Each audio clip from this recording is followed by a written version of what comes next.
الحمد لله نحمده ونستعينه ونستغفره ونؤمن به ونتوكل عليه ونعوذ بالله من شرور أنفسنا ومن سيئات أعمالنا.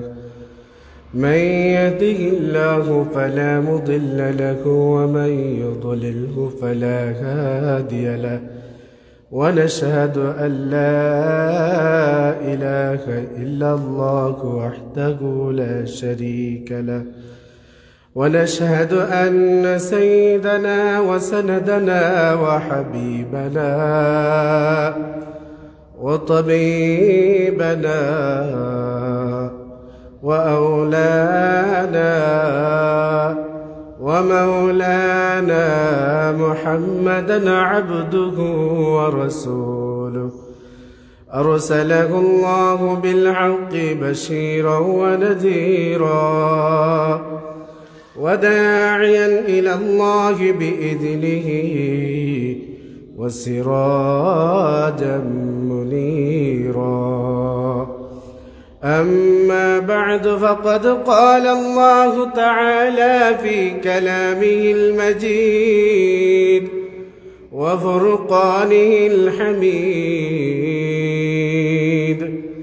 أعوذ بالله من الشيطان الرجيم. بسم الله الرحمن الرحيم. سبحان الذي يسرى بعبده ليلا من المسجد الحرام إلى المسجد الأقصى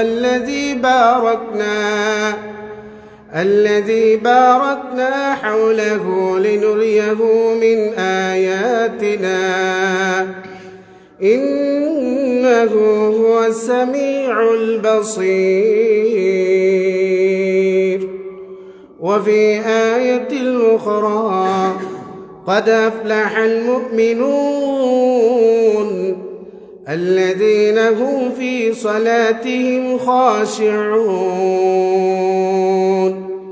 وقال رسول الله صلى الله عليه وسلم: اللهم بارك لنا في رجب وشعبان وبلغنا رمضان. وقال رسول الله صلى الله عليه وسلم: إن أول ما يحاسب به العبد يوم القيامة الصلاة، فإن صلحت صلح سائر عمله، وإن فسدت فسد سائر عمله، أو كما قال عليه الصلاة والسلام. صلى الله على سيدنا ومولانا محمد وعلى آله وصحابه وسلم.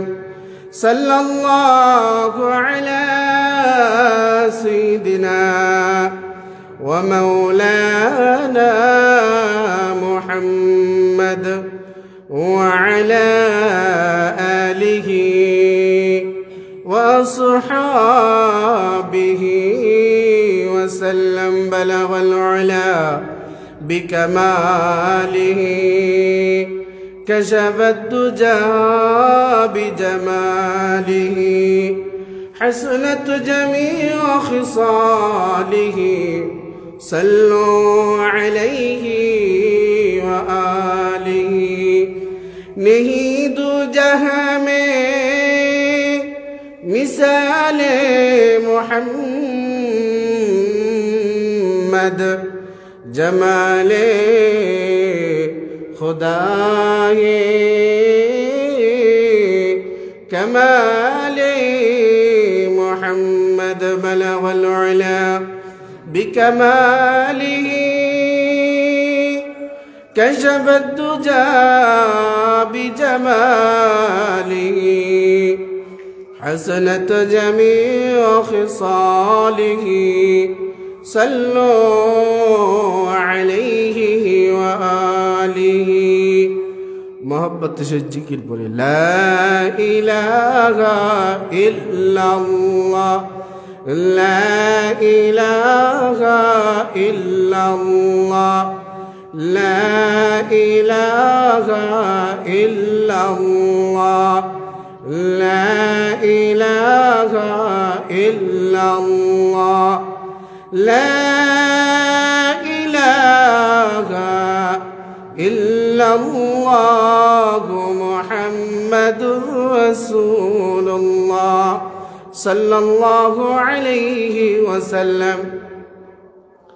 अल्हम्दुलिल्लाह আল্লাহ পাক রব্বুল ইজ্জত আমাদেরকে মহান বরকতময় মাসে সম্মানিত মাসে পবিত্র জুমার দিনে মসজিদে আসার বসার তৌফিক দিয়েছেন, পাশাপাশি কথা বলার শোনার তৌফিক দিয়েছেন।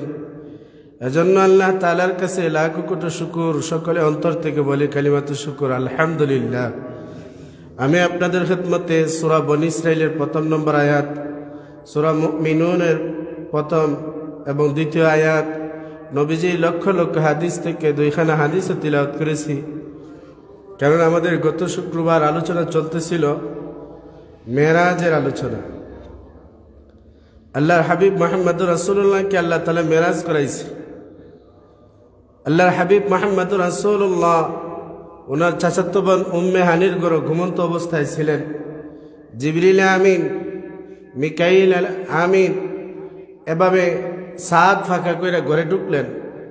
আল্লাহর হাবিব মুহাম্মদুর রাসূলুল্লাহ সাল্লাল্লাহু আলাইহি ওয়াসাল্লামকে ঘুম থেকে উঠাইলেন। আল্লাহর হাবিব বলেন, আমাকে ঘুম থেকে উঠাইলেন, আমি দেখলাম যে সাদ ফাঁকা, আবার মুহূর্তের ভিতরে সাদটা আগের মতো হয়ে গেছে। সুবহানাল্লাহ। এখান থেকে আল্লাহ তাআলা বুঝাইলেন, ওগো হাবিব আজকে যাই ঘটবে সব অলৌকিক মানুষের জ্ঞানে ধরক আর নাই ধরক, মানে আমি আল্লাহ যেহেতু মহান পুত পবিত্র, সুবহান, যারা আল্লাহ হলেন পুত পবিত্র মহান, সব মানুষ সব কিছুর মধ্যে সক্ষমতা নাই, অক্ষম। আল্লাহ হইলেন একমাত্র সক্ষম। আল্লাহ তাআলা অক্ষমতার কোনো দোষ নাই। এই দোষ থেকে আল্লাহ তাআলা পবিত্র। যে কোনো সময় যে কিছু আল্লাহ তাআলা ঘটাইতে পারেন, এটার নাম হইল সুবহান, যে মহান। আর রাত্রের কিছু অংশের মধ্যে মসজিদুল হারাম থেকে মসজিদুল আকসা পর্যন্ত ভ্রমণ করাইলেন।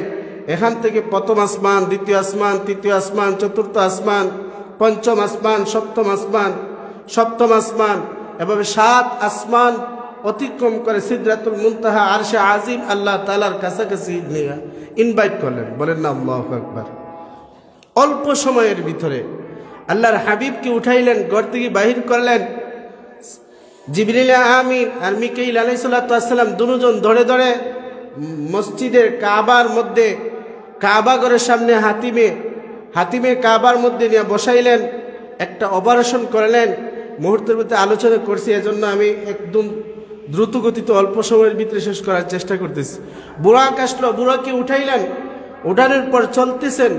এক পর্যায়ে বলছিলাম যে দেখলেন 3 জন ডাকতেছে। এক বিদ্যা ডাকলো, আরেক বিদ্যা মহিলা ডাকলো, আরেকজন সুন্দরী রমণী ডাকলো। আল্লাহর হাবিব ডাকের সাড়া দেন নাই।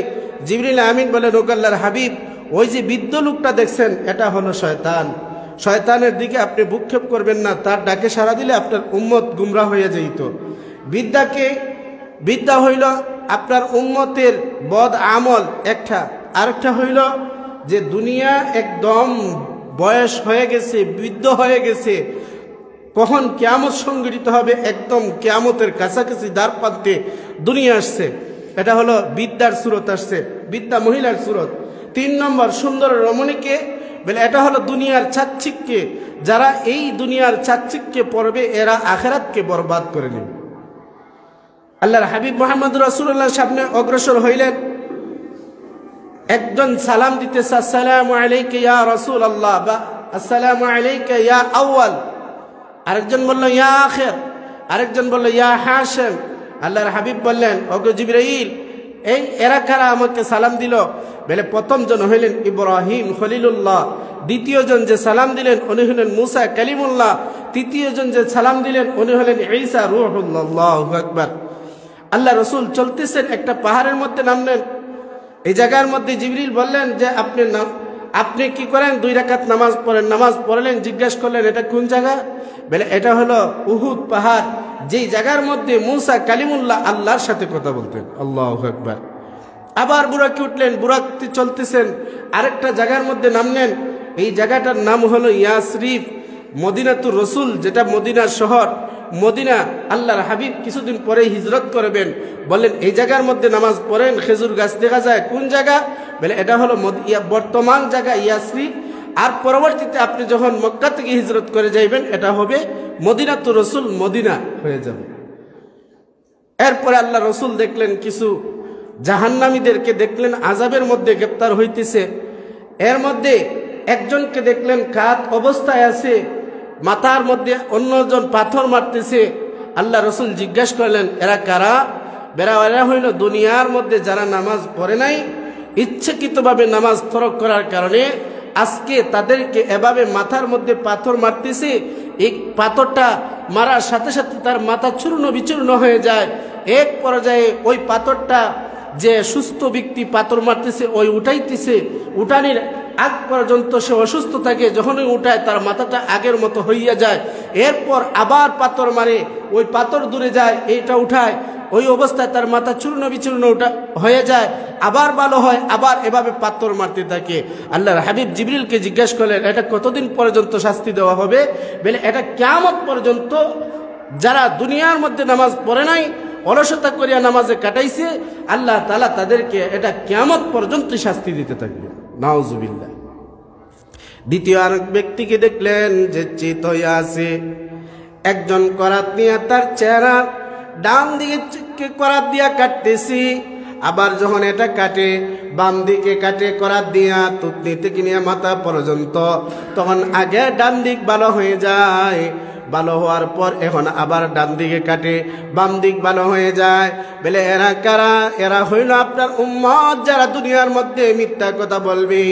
মিথ্যা কথা বলার কারণে আল্লাহ তাআলা তাদেরকে শাস্তি দিতেছেন। কারণ আমাদের মিথ্যার সয়লাভ মিডিয়ার জগৎ আছে বর্তমানে। দেখবেন একটার আগে আরেকটার গোড়া লাগায় দেয়। মিডিয়ার মাধ্যমে একজনকে সম্মানী বানিয়ে দেয়, আবার আরেকজনকে অপমানিত বানিয়ে দেয়। ওই মিডিয়াও এই মিথ্যার মধ্যে পড়বে। কোন দুইজনের মধ্যে আরেকজন মিথ্যা কথা বলিয়া ঝগড়া লাগায় দেয়। ঝগড়া লাগায় এক পর্যায়ে তারা ঝগড়ার মধ্যে মারামারি হয়, কুনাকুনি হয়। কুনাকুনি হওয়ার কারণে এটা বড় ধরনের অঘটন হয়ে যায়। এই মিথ্যার কারণে আল্লাহ তাআলা তাদেরকে ওই আযাবটা কিয়ামত পর্যন্ত দিতেই থাকবেন। বলেন না নাউযুবিল্লাহ। এজন্য আমাদেরকে মিথ্যার থেকে সতর্ক থাকতে হবে, মিথ্যা কথার থেকে বাঁচতে হবে। 3 নম্বর আরেক দলকে দেখলেন যে একটা গর্তের মধ্যে যে আগুন দাও ধাও করতেছি, উলঙ্গ নারী পুরুষ এভাবে উপরে উঠতেছি আবার নিচে নামতেছি। আল্লাহর হাবিব গর্তের দিকে তাকাইলেন, তাকায় দেখলেন তারা চিৎকার করে। আল্লাহর হাবিব জিজ্ঞাসা করলেন জিবরিল আমিন কে এরা কারা? এরা হইলেন দুনিয়ার মধ্যে এরা যারা ব্যভিচারের মধ্যে জিনার মধ্যে লিপ্ত হয়। লিপ্ত হওয়ার কারণে আজকে তাদেরকে এভাবে আগুনের মধ্যে আল্লাহ তাআলা জ্বালাইতেছেন। কেন? জিনার মধ্যে, জিনা কি ঈমান থাকে? যারা জিনা করে জিনার কারণে ঈমান থাকে না। কেমন কেমন? আল্লাহর হাবিব মুহাম্মদুর রাসূলুল্লাহ বলেন লা ইয়াজনি জানি হিনা ইয়াজনি ওয়া হুয়া মুমিন। মুখের দ্বারাও জিনা হইতে পারে। জিনা 2 প্রকার। একটা হইল লজ্জতে জিনা, স্বামী। একটা হলো লজ্জতে জিনা, যে নারী পুরুষ উভয়ে মিলামেশার মাধ্যমে যে জিনাটা করে ওটা হলো লজ্জতে জিনা। আরেকটা হলো বেলজ্জতে জিনা। বেপর্দায় একজনকে দেখলো, চোখের তৃপ্তি পাইল, জবান দ্বারা কথা বলল, জবানের তৃপ্তি পাইল, সে শুইয়া জিনা করলো। এই সোয়ার কারণে সোয়ার জিনা পাইল। এটা হলো বেলজ্জতে জিনা, উপভোগ ছাড়া জিনা। 2 জিনা সমান। আল্লাহর হাবিব মুহাম্মদ রাসূলুল্লাহ বলেন লা ইয়াজনি জানি হিনা ইয়াজনি ওয়া হুয়া মুমিন। যে জিনা করে, জিনা অবস্থায় আল্লাহ তাআলা তার ঈমানটাকে উঠায় নেন, কারণ ঈমানদার ঈমান থাকা অবস্থায় কখনো জিনার মধ্যে লিপ্ত হইতে পারে না। এজন্য এই জিনার কারণটা কি?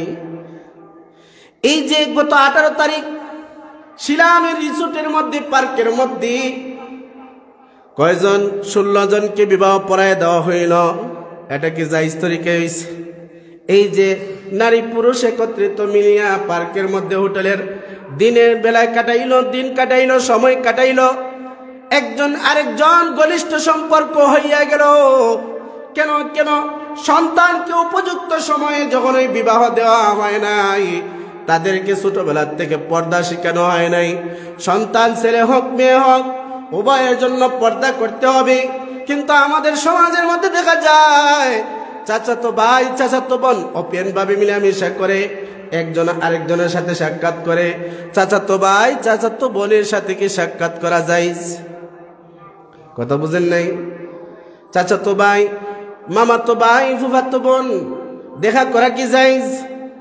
এই যে আমরা সামাজিক একটা পর্দা, এদের সাথে পর্দা লাগে না। কিন্তু দেখেন জিনার বাজারটা কোন জায়গায়?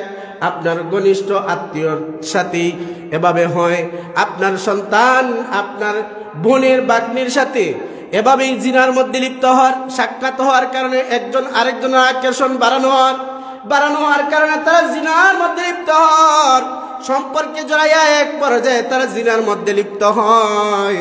এই গুণাটা শুধু সন্তানরা কি একা পাইবে না? গার্জিয়ান অভিভাবক যারা আছে, মা বাবা আছে, ওই মা বাবাও জিনার মধ্যে অংশ, গুণাটা তার গাড়ির মধ্যে আসবে, ঠিক কিনা? এজন্য সতর্ক থাকতে হবে যারা অভিভাবক। সন্তান যখন বড় হয়ে যায়, বালিগ হয়ে যায়, তাকে একটা গণ্ডির ভিতরে আনতে হবে। একজন আরেকজনের সাথে মিশাইতে পারবেন না, কারণ তাদের সাথে পর্দা করতে হবে। আজকে পর্দা না হওয়ার কারণে এই জিনার বাজারটা গরম, ঠিক কিনা? পরবর্তীতে আল্লাহ রাসূল সাল্লাল্লাহু আলাইহি ওয়াসাল্লাম দেখলেন একদল নারী পুরুষ এক জায়গার মধ্যে, দেখলেন ডেক দুইটা আছে, পাতিল দুইটা, একটার মধ্যে কাঁচা গোশত, আরেকটার মধ্যে রান্না করা গোশত। কিন্তু দেখলেন নারী পুরুষরা তারা ওই কাঁচা গোশতকে ভক্ষণ করতেছে। আল্লাহর হাবিব জিবরাইল আমিনকে জিজ্ঞাসা করলেন, ও জিবরাইল, এরা কারা যে পাকা গোশত রাখিয়া কাঁচা গোশত খায়? জিবরাইল আমিন বললেন, ও আল্লাহর হাবিব, এরা হলো দুনিয়ার মধ্যে স্বামী থাকার পরেও অন্য পুরুষের সাথে পরকিয়া করত। এরা ওই নারী যারা ওই পুরুষ যার স্ত্রী থাকার পরেও অন্য নারীদের সাথে তারা পরকিয়া করত। আজকে পরকিয়ার কারণে তারা রান্না করা গোশত, সুন্দর গোশত থাকার পরও তারা কাঁচা গোশত খাইতেছে।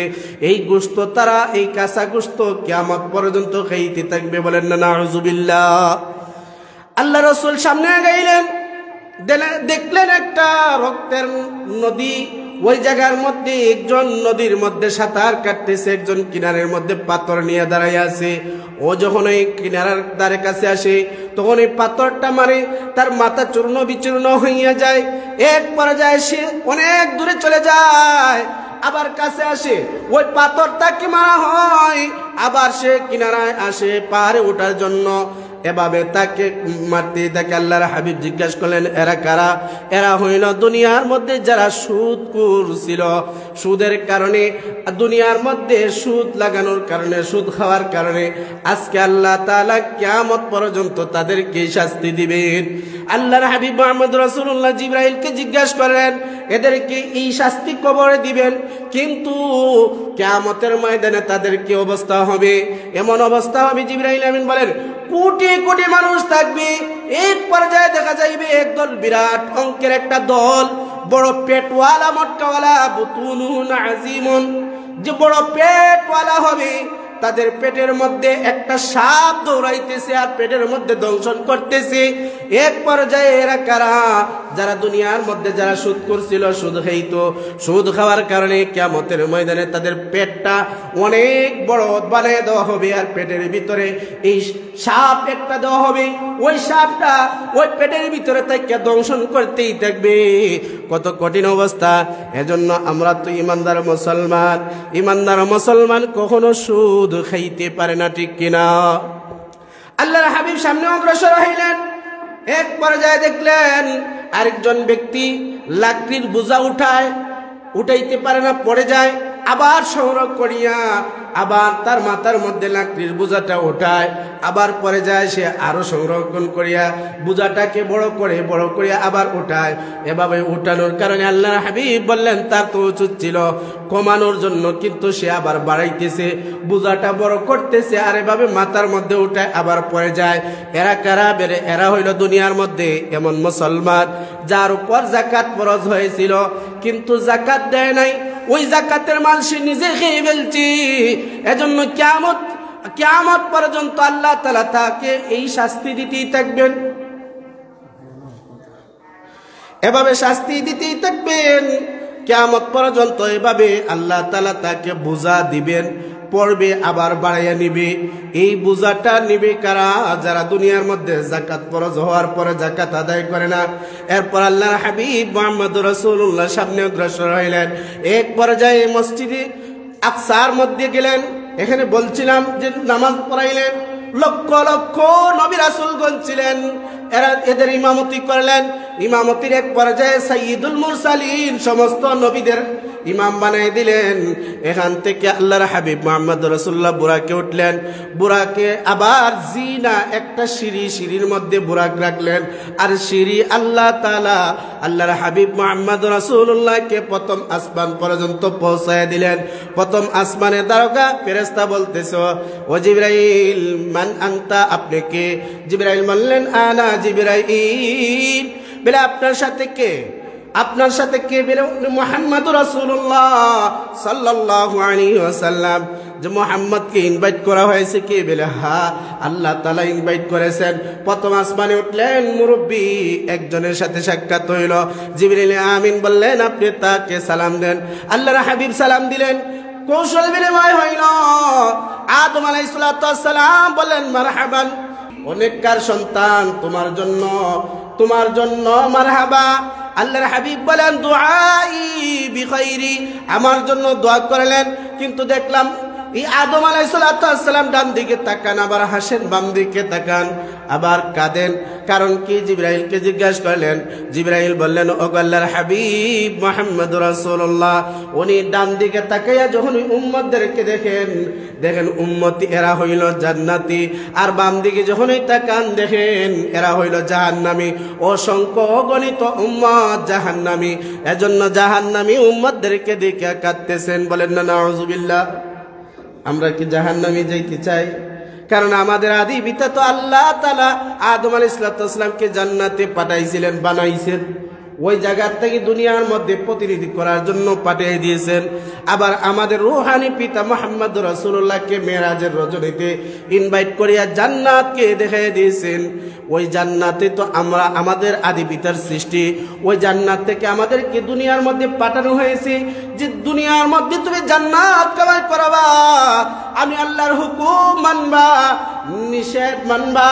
যখনই পরিপূর্ণভাবে মানবা, ঈমান নিয়ে আসবা, আমল নিয়ে আসবা, আর এর বিনিময়ে আমি আল্লাহ তাআলা তোমাকে জান্নাতের মেহমান বানিয়ে দেব। বলেন না আল্লাহু আকবার। এভাবে দ্বিতীয় আসমানে গেলেন। দ্বিতীয় আসমানের ফেরেশতা একই প্রশ্ন করলেন। এই জায়গার মধ্যে ঈসা আলাইহিস সালামের সাথে সাক্ষাৎ। কারণ কি? ঈসা আলাইহিস সালামের সাথে সাক্ষাৎ করায় এটাই বুঝাইলেন যে ঈসা পয়গম্বর আখিরি জামানায় দুনিয়ার মধ্যে আসবেন। আইসা ওই দুনিয়ার মধ্যে ওনার মরণটা বাকি রয়েছে। ওই মরণের কাজটা আল্লাহ তাআলা আবার দুনিয়ার মধ্যে পাঠাইয়া এই কাজটা শেষ করাইবেন। তৃতীয় আসমানে গেলেন। একই প্রশ্ন, কে? জিবরাইল। আপনার সাথে কে? মুহাম্মদ রাসূলুল্লাহ। ইনভাইট করা হয়েছে কি? হ্যাঁ, আল্লাহ তাআলা স্পেশাল ভাবে ইনভাইট করেছেন। তৃতীয় আসমানে ইউসুফ পয়গম্বরের সাথে সাক্ষাৎ। কেন ইউসুফ পয়গম্বরের মতো সৌন্দর্য আপনার আমাকে জান্নাতে যখনই যাব তখনই আল্লাহ তাআলা ওই সৌন্দর্য আপনি আমাকে দান করবেন। বলেন না আল্লাহু আকবার। চতুর্থ আসমানে গেলেন। এই জায়গার মধ্যে ইদ্রিস আলাইহিস সালামের সাথে সাক্ষাৎ। ইদ্রিস আলাইহিস সালামের সাথে সাক্ষাৎ হওয়ার পর এক পর্যায়ে উনিও মারহাবা জানাইলেন আর বললেন, নাতি তুমি এত লেটে আসছো, তোমার কারণে আমি জান্নাতে ঢুকতে পারি নাই। বলেন না আল্লাহু আকবার। কারণ ফেরেশতার সাথে খাতির জমাইছিলেন, জান্নাতে ঢুকবেন, মরার জন্য আল্লাহ তাআলা জান্নাতে যাবেন, জান্নাতে ঢুকবেন, কিন্তু না, জান্নাত থেকে আবার ফিরে আসলেন, চতুর্থ আসমানে আইসা ওনার মৃত্যুবরণ হইল। ওই জায়গার মধ্যে মৃত্যুবরণ আছে। এজন্য দুনিয়ার মধ্যে ইদ্রিস আলাইহিস সালামের কোনো কবরে অস্তিত্ব পাওয়া যায় না। ওই জায়গার মধ্যে ইদ্রিস আলাইহিস সালামের সাথে সাক্ষাৎ হবে, পঞ্চম আসমানে যাবেন। পঞ্চম আসমানে যাওয়ার পর একইভাবে আরেকজন নবী হারুন আলাইহিস সালামের সাথে সাক্ষাৎ হবে। হারুন আলাইহিস সালামের সাক্ষাৎ হইয়া কৌশল বিনিময় হবে। ষষ্ঠ আসমানে যাবেন, একইভাবে প্রশ্ন মূসা কালিমুল্লাহর সাথে সাক্ষাৎ হয়ে যাবে। মূসা কালিমুল্লাহ ডান দিকে তাকাইয়া হাসেন, আবার বাম দিকে তাকাইয়া চেহারাটা বিশ্রী হয়ে যায়, মলিন হয়ে যায়। আল্লাহর হাবিব মুহাম্মদ রাসূলুল্লাহ জিবরাইলকে জিজ্ঞাসা করলেন, ওগো জিবরাইল, মূসা কালিমুল্লাহ দিকে ডান দিকে তাকাইয়া হাসেন, আবার বাম দিকে তাকাইয়া চেহারাটা মলিন হয়ে যায়, কারণ কি? মূসা কালিমুল্লাহ বলেন, আমি আল্লাহকে বলছিলাম আমার যে উম্মত জান্নাতি এরাই কি বেশি? আল্লাহ তাআলা বললেন মূসা কালিমুল্লাহকে, ও মূসা কালিমুল্লাহ, অন্যান্য উম্মতের চাইতে অসংখ্য অগণিত গুণ বেশি আপনার উম্মত জান্নাতে যাবে। বলেন না আল্লাহু আকবার।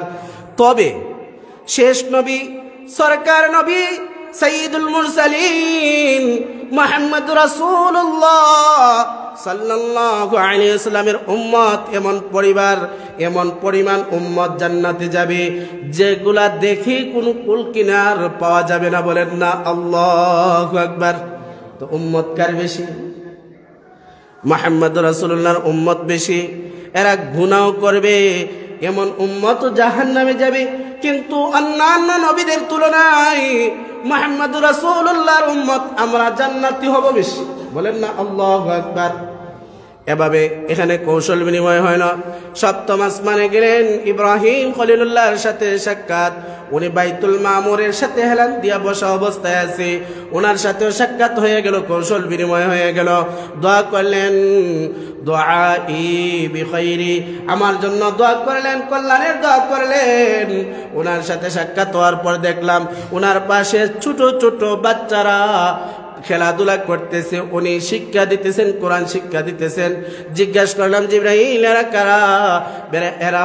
এরা মুমিন মুসলমানের সন্তান না? দুনিয়ার মধ্যে যখন জন্মগ্রহণ করে মা বাবা নিয়ত করছিল তাদেরকে আলিম বানাইবে, কোরআনের হাফিজ বানাইবে, মাদ্রাসায় পড়াইয়া আলিম বানাইবে, কিন্তু হয় নাই। এরা ছোটবেলায় মারা গেছি। মারা যাওয়ার কারণে আল্লাহ তাআলা তাদেরকে বঞ্চিত করেন নাই। ওই জায়গার মধ্যে আল্লাহ তাআলা ইব্রাহিম খলিলুল্লাহকে দিয়া তাদেরকে আলিম বানাইতেছেন, কোরআনে হাফিজ বানাইতেছেন, এভাবে তাদেরকে পড়াশোনা করাইতেছেন। বলেন না আল্লাহু আকবার। এজন্য সন্তান মারা যায় ছোটবেলা ঘাবড়ানোর কোনো কারণ আছে? শ্রেষ্ঠ নবীর উম্মত হওয়ার কারণে আমাদেরকে এই সুসংবাদ দেওয়া হইল, সন্তান যখন ছোটবেলায় মারা যায় ওই সন্তানটা ইব্রাহিম খলিলুল্লাহর ছাত্র বানাইয়া তাদেরকে কোরআনে হাফেজ বানান, আলেম বানান। এরাই হলো জান্নাতি, আর এর মাধ্যমে জান্নাতে যাওয়ার একটা মাধ্যম। এজন্য টেনশন হওয়ার কোনো কারণ নাই, চিন্তিত হওয়ার কারণ নাই। আল্লাহ তাআলাই তো আল্লাহ নিয়ে যায়, ঠিক কিনা? দেখলাম একটা গাছ দেখা যায়, আমি ওই গাছের মধ্যে উঠলাম, জিবরিল আমিন আমাকে নিয়ে উঠলেন। ওটার এক পর্যায়ে দেখলাম একজন মানুষ, এত সুন্দর একটা বাগান দেখলাম, একটা মাঠ দেখলাম, এত সুন্দর। ওই মাঠের মধ্যে ঘর বানানো, গড়টা এত সুন্দর, এক একটা ইট লাবিনাতুম মিন যাহাবিন, স্বর্ণের, ওয়ালাবিনাতুম মিন ফিদ্দাতিন, রূপার এক একটা ইট বা দিয়া ঘর বানানো, তো সুগ্রাণ এমন মেশকে আম্বর দ্বারা খিমা বানানো, মুসলা বানানো, এইগুলা দিয়া ঘরটা বানানো। আর এই জায়গার মধ্যে একজন মানুষকে দেখলাম, এত সুন্দর, তার এক সাইড এত সুন্দর, সৌন্দর্যের বর্ণনা করার মতো না, এমন সুন্দর। কিন্তু আর এক সাইড দেখলাম একদম কালা কুসরি। আমি জিজ্ঞাসা করলাম ওকে? আল্লাহর হাবিব মুহাম্মদ রাসূলুল্লাহর উত্তরে জিবরাইল বললেন, ওই হলো আপনার উম্মত, দুনিয়ার মধ্যে ঈমান ছিল কিন্তু আমল করে নাই, দুনিয়ার মধ্যে শেষ জমানায় তওবা করে নাই, এমত অবস্থায় মারা গেছে। মারা যাওয়ার কারণে আল্লাহ তাআলা তার এক সাইড ঈমানের বদৌলতে সুন্দর রাখছেন, আরেক সাইড আমল না থাকার কারণে কালো রাখছেন। আর আবে হায়াতের মধ্যে গোসল দেওয়ার পর ওই সাইডটাই আল্লাহ তাআলা আগে এক সাইড সুন্দর, ওই সাইডের মতো আল্লাহ তাআলা সৌন্দর্য বানিয়ে দিবেন। বলেন না আল্লাহু আকবার। এই সৌন্দর্য এগুলা দেখলেন, জান্নাতের নাজ নিয়ামত দেখলেন। এক পর্যায়ে সিদরাতুল মুনতাহা, বড়ই গাছ। সিদরাতুল মুনতাহা মানে, সিদরা মানে বড়ই, মুনতাহা মানে শেষ প্রান্তে, অর্থাৎ ঊর্ধ্বগতির শেষ। আবার দুনিয়ার ঊর্ধ্বগতি শেষ পর্যায়ে, আবার ঊর্ধ্ব থেকে নিচ বর্ডার হইল সিদরাতুল মুনতাহা। ওই জায়গা পর্যন্ত আপনার আমার আমল পৌঁছায়। এখান থেকে ফেরেশতারা আল্লাহর সাথে কথাবার্তা হয়, এখান থেকে যা নিয়ে আসার নিয়ে আসে। ওই জায়গা পর্যন্ত সিদরাতুল মুনতাহা বলা হয়। আর সিদরাতুল মুনতাহা বড়ই গাছের এক একটা পাতা হাতির কানের মতো বড় বড় পাতা, আর এক একটা বড়ই হইল মটকার মতো বড় বড় বড়ই। বলেন না আল্লাহু আকবার। এই যে অবস্থা, আল্লাহর হাবিব বলেন, এখান থেকে আমি সামনে অগ্রসর হইলাম। জিবরিল আমিন আরেকটা বাহন আসলো, বাহনটা আসলো রফের মধ্যে আমি উঠলাম, আল্লাহ পর্যন্ত, আরশে আজিম পর্যন্ত পৌঁছে গেলাম। কাবা কাউসাইনি আও আদনা, একদম আল্লাহ তাআলার নিকটবর্তী হয়ে গেলাম। নিকটবর্তী হয়ে আল্লাহর সাথে কথাবার্তা। আল্লাহ তাআলা আমাকে বললেন, ওগো হাবিব, আপনি যে আমার জন্য আমার কাছে আসছেন, আমার জন্য কি হাদিয়া নিয়ে আসছেন? মেহমানে কি মেজবানের বাড়িতে গেলে খালি হাতে যায়? কিছু নিয়ে যায় না? আল্লাহ তাআলা বললেন, ওগো হাবিব, আপনি আমার জন্য কি হাদিয়া নিয়ে আসছেন? আল্লাহর হাবিব বললেন, আত-তাহিয়াতু লিল্লাহি ওয়াস-সালাওয়াতু ওয়াত-তাইয়্যিবাত। আল্লাহর হাবিব বলেন, আমার মৌখিক যত ইবাদত, শারীরিক যত ইবাদত, আমার জীবন মরণ আপনার জন্য হাদিয়া নিয়ে আসলাম। বলেন না আল্লাহু আকবার। আল্লাহ তাআলা বললেন, পাল্টা হাদিয়া দিয়ে দিলেন কি? আসসালামু আলাইকা আইয়ুহান নাবিয়্যু। আল্লাহ বললেন, ওগো আমার হাবিব, আমি আল্লাহ তাআলার পক্ষ থেকে আপনি সালাম গ্রহণ করেন। বলেন না আল্লাহু আকবার। সেই সময় আল্লাহর সাথে কথাবার্তা বলতেছেন, কিন্তু উম্মতকে ভুলিয়া যান নাই। আল্লাহ তাআলা বললেন, আসসালামু আলাইকা আইয়ুহান নবী, একা সালাম গ্রহণ করে নাই। আসসালামু আলাইনা ওয়া আলা ইবাদিল্লাহিস সালিহিন। ওগো আল্লাহ, আমার নেককার বান্দা বান্দি যারা নেক আমল করবে, বন্দেগী করবে, তাদের পক্ষ থেকে আমি হাবিব সালাম গ্রহণ করলাম। বলেন না আল্লাহু আকবার। যারা ঈমান পরিপূর্ণ আছে, নেক বন্দেগী করে, আল্লাহ তাআলার হুকুম মানে, তার মানে আল্লাহ তাআলা তাদেরকে সালাম প্রেরণ করেছেন, ঠিক কিনা? আল্লাহর হাবিব তো আমাদের জন্য সেই জায়গায় বলেন নাই, আল্লাহ তাআলার সাথে কথাবার্তা হইল, আল্লাহ তাআলা তাকে হাদিয়া দিয়া দিলেন 50 ওয়াক্ত নামাজ। কয় ওয়াক্ত নামাজ? 50 ওয়াক্ত নামাজ দিয়া দিলেন। যখনই আসলেন 6 নম্বর আসমানে আসলেন, মুসা কালিমুল্লাহর সাথে সাক্ষাৎ। মুসা কালিমুল্লাহ বলেন, ওগো আল্লাহর রাসূল, আপনাকে আল্লাহ তাআলা কি হাদিয়া দিয়েছেন? মুসা কালিমুল্লাহ বললেন, ও মুসা কালিমুল্লাহকে বললেন, আল্লাহ তাআলা আমার উম্মতের জন্য 50 ওয়াক্ত নামাজ দিয়েছেন। বলেন না আল্লাহু আকবার। মুসা কালিমুল্লাহ বলেন, ওগো আল্লাহর হাবিব, আপনার আগে আমি দুনিয়ার মধ্যে আসছি, আমার উম্মতরা এভাবে ইবাদত বন্দেগী করতে পারেন নাই। আপনি আবার আল্লাহর কাছে যান, গিয়া কমায় নিয়ে আসেন। আল্লাহর হাবিব এভাবে গেলেন, 5 ওয়াক্ত কমায় দিলেন, আবার সাক্ষাৎ, আবার পাঠিয়ে দিলেন, আবার গেলেন। এভাবে একবার করে 9 বার গেলেন, একবারে 5 ওয়াক্ত কমাইয়া 5 নং 45 ওয়াক্ত কমাইয়া রইছে বাকি 5 ওয়াক্ত। কয় ওয়াক্ত রইছে? মুসা কালিমুল্লাহ বলেন, ও আল্লাহর হাবিব, আপনার উম্মতরা 5 ওয়াক্ত পড়তে পারবে না। পড়তে পারে কি? আজকে কয়জন ফজরে ছিলেন? কালকে এশার তো কয়জন ছিলেন? নামাজ কি সুন্নত, ওয়াজিব না ফরজ? আমরা কাপড় পরি, সতর ডাকি, এটা যেমন ফরজ, ভুক লাগলে খাইতে হয়, এটা যেমন আমার জান্ডব কাটতে ফরজ, নামাজটাও আমার আল্লাহর জন্য ফরজ, ঠিক কিনা? এই জন্য মুসা কালিমুল্লাহ বললেন, আল্লাহর হাবিব আপনার উম্মতরা 5 ওয়াক্ত পড়তে পারবে না। আল্লাহর হাবিব বললেন, আমি একে একে আপনার কথা মতো 9 বার গেলাম। 9 বার যাওয়ার কারণে আল্লাহ তাআলা 5 ওয়াক্ত কমাইয়া এভাবে 9 বারে 45 ওয়াক্ত কমাইলেন। কিন্তু এখন যদি আমি যাই তাহলে 5 ওয়াক্ত কমায় দেন। আমার উম্মতরা দুনিয়ার মধ্যে কিভাবে আল্লাহর সাথে মেরাজ ঘটাইবে? এজন্য আমার শরম লাগতেছে, লজ্জা লাগতেছে। ফাস্তাহিয়াইতু রাব্বি, আমি আর যাইতে পারবো না আমার রবের কাছে, আমার লজ্জা লাগতেছে, আমি আর যাব না। আল্লাহ তাআলা আওয়াজ দিয়ে দিলেন, ইয়া মুহাম্মদ, আপনি আর আসলেও আমি কমাইতাম না, কিন্তু আপনার উম্মত এই 5 ওয়াক্ত নামাজ পড়বে। ইফতারাদাতহুন্না আল্লাহু 5 সালাওয়াতিন, 5 ওয়াক্ত নামাজ পড়বে, আমি আল্লাহ তাআলা 50 ওয়াক্তের সওয়াব দিয়ে দিব। আল্লাহ তাআলা বলেন যে 5 ওয়াক্ত নামাজ পড়বে, আমি 5 ওয়াক্ত নামাজের বদৌলতে আল্লাহ ইউবাদদিলু কাউলু লাদাইয়া, আমি একটা সওয়াব কমাইব না। 50 ওয়াক্ত নামাজ পড়লে যেভাবে সওয়াব দিতাম, আমি আপনার উম্মত যদি 5 ওয়াক্ত নামাজ পড়ে ওই 5 ওয়াক্ত নামাজের বদৌলতে 50 ওয়াক্তের সওয়াব দিয়ে দেব। বলেন না আল্লাহু আকবার। এজন্য নামাজ আমাদের পড়ার দরকার আছে কিনা? নামাজ আমাদের উপর ফরজ কিনা? এখন যদি নামাজ পড়ি না আমাদের কি হবে? মরণের সময় শাস্তি হবে। কার শাস্তি হবে? বেনামাজিদের শাস্তি কেমন হবে? আল্লাহর হাবিব মুহাম্মদ রাসূলুল্লাহ বলেন, মরণের সময় 3টা শাস্তি হবে যারা নামাজ পড়ে নাই। আল্লাহর হাবিব বলেন, ইয়ামুতু যালিলা, যারা দুনিয়ার মধ্যে নামাজ পড়ে নাই মরণের সময় আসে, তখনই তার মরণটা হবে জিল্লাতির সহিত, অপমানের সহিত। বলেন না নাউযুবিল্লাহ। মরণের সময় এত কঠিন অবস্থা হবে, আর এই সময় যদি আল্লাহ তাআলার পক্ষ থেকে জিল্লতি আসে, অপদস্থ আসে, কেমনটা কষ্ট হবে। আল্লাহর হাবিব বলেন 2 নম্বরে আসবে ওয়ায়ামুতু জুআন, যে এমন মরণটা হবে ক্ষুধার্ত অবস্থায় হবে।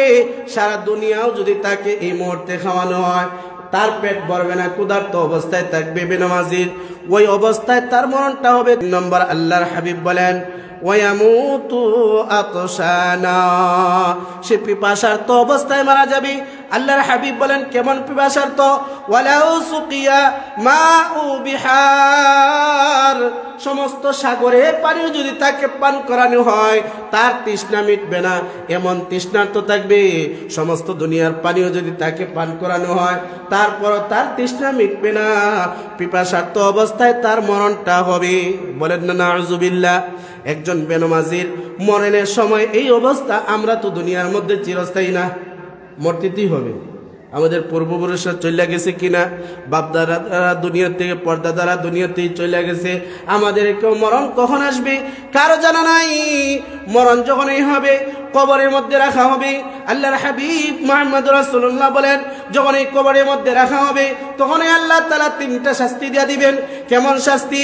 আল্লাহর হাবিব বলেন ইয়াতিবুল কবরু আলাইহি, কবরটা তাকে এভাবে চাপ দিয়ে দিবে, এক পাশের মাটি অন্য পাশে, তার বডিটাকে এভাবে যখনই চাপ দিবে এক দিকের হাড় পাঁজরের হাড় অন্যদিকে এভাবে একত্রিত হয়ে যাবে। এই কঠিন শাস্তিটা দেওয়া হবে। বলেন না নাউযুবিল্লাহ। এজন্য আমরা তো ইমানদার মুসলমান, আল্লাহর গোলাম। আল্লাহ তাআলা আমাদের উপর নামাজকে ফরজ করেছেন।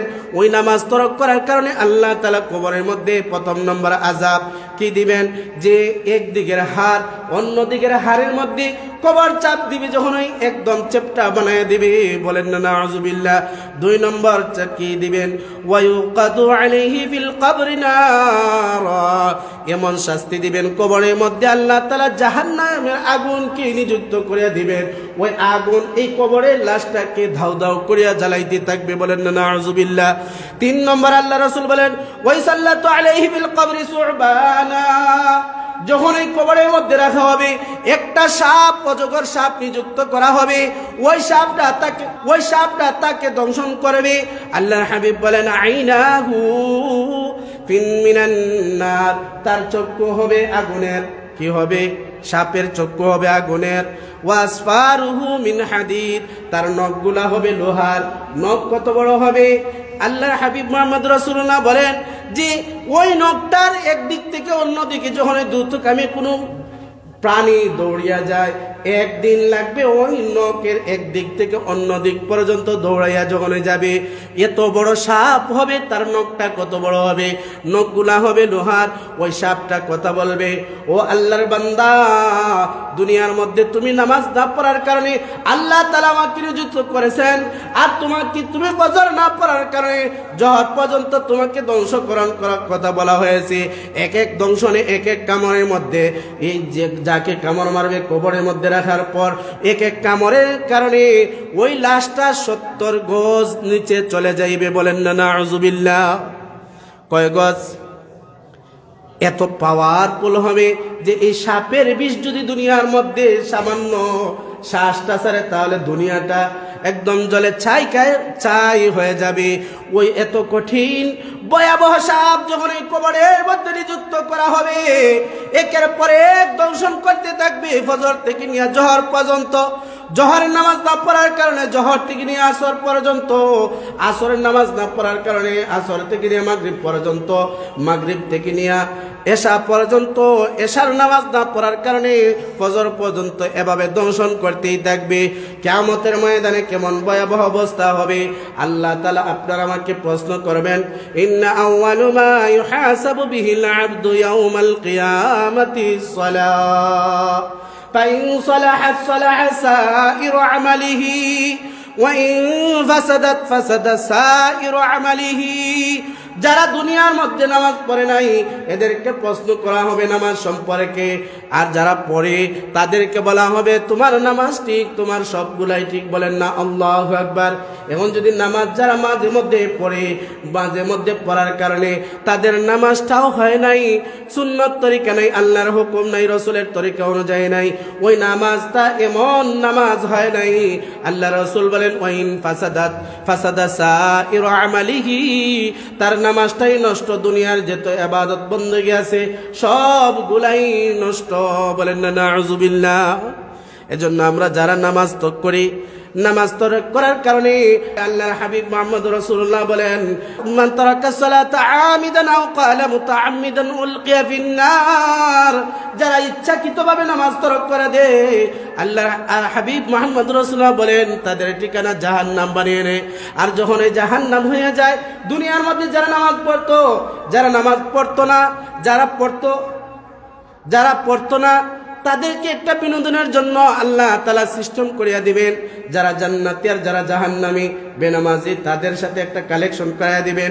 জান্নাতীরা জাহান্নামীদেরকে দেখে একটা টিটকারি করবে। আল্লাহ তাআলা বলে দেন ফি জান্নাতি ইয়াতাসাআলুন, জান্নাতীরা জাহান্নামীদেরকে প্রশ্ন করবে আনিল মুজরিমিন, ও পাপিষ্ঠরা, মা সালাকাকুম ফি সাকার, তোমাদেরকে কিসে জাহান্নামে নিয়ে আসলো? তখন জাহান্নামীরা বলবে ক্বালু লাম নাকু মিনাল মুসাল্লিন, আমরা দুনিয়ার মধ্যে নামাজের দাওয়াত আসার পরে নামাজ পড়ি নাই, ওয়া লাম নাকু নুতঈমুল মিসকিন, গরিব অসহায় আমাদের কাছে আসছিল কিন্তু তাদেরকে খানা খাওয়াই নাই, তাদের সহযোগিতা করি নাই। এজন্য আল্লাহ তাআলা আজকে নামাজ না পড়ার কারণে, গরিব অসহায়দেরকে না খাওয়ানোর কারণে আল্লাহ তাআলা আমাদেরকে জাহান্নামী বানায়া দিয়েছেন। বলেন না নাউযুবিল্লাহ। আমরা তো জান্নাত থেকে আসছি, কোথায় যেতে হবে? আমাদের জান্নাতে যেতে হবে। এজন্য জান্নাতে যাওয়ার জন্য আমাদের কি করতে হবে? 1 নম্বর ঈমান, 2 নম্বর পরবর্তী নামাজ। ঈমানের পরে সবচেয়ে বড় ইবাদত যেটা হইল নামাজ। এই নামাজ আল্লাহ তাআলা আমাদেরকে 5 ওয়াক্ত দিয়েছেন, ফরজ করে দিয়েছেন। 50-70 সওয়াব আল্লাহ তাআলা আমাদেরকে দিয়ে দিবেন। এজন্য নামাজ কি তরক করা যায়? কোনো মুসলমান পারবে? এটা কেমনে সাহস হয়? আল্লাহ তাআলা আমাদের প্রত্যেককে 5 ওয়াক্ত নামাজওয়ালা বানায় দেন। সবাই বলেন আমিন।